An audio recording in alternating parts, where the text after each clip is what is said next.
ఈ యొక్క పచ్చి రొట్టె ఎరువుల వల్ల మనకి ఏమవుతుందంటే నేల గుల్లబారడం వల్ల నీటి నిల్వ సామర్థ్యం పెరుగుతుంది. అదేవిధంగా సూక్ష్మ జీవుల సంఖ్య కూడా పెరుగుతుంది. ఈ సూక్ష్మజీవుల సంఖ్య పెరగడం వల్ల ఏమవుతుందంటే నేలలో కొన్ని లభ్యం కాని రూపంలో ఉన్న పోషకాలు ఉంటాయి.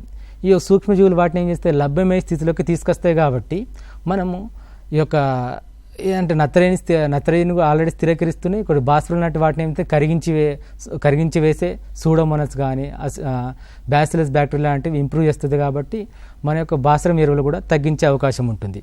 కొన్ని పప్పు జాతికి చెందిన పంటలు పెసర వాటిని మనం వేసుకోవడం వల్ల కూడా మనం తర్వాత విత్తనం తీసుకున్న తర్వాత వాటి యొక్క అవశేషాలను అందులో నీళ్ళలో కలిగి ఉన్నట్లయితే కూడా మనకు నత్రజని పెరుగుతుంది నేలలో. కొన్నిసార్లు లభ్యం కాని స్థితిలో ఉన్నటువంటి పోషకాలు నత్రజని సూక్ష్మ పోషకాలు కూడా ఇందులో నేలలో మనం ఇమిడిపోతాయి. కాబట్టి సూక్ష్మ పోషకాలు కూడా లోపం సవరించుకోవచ్చు.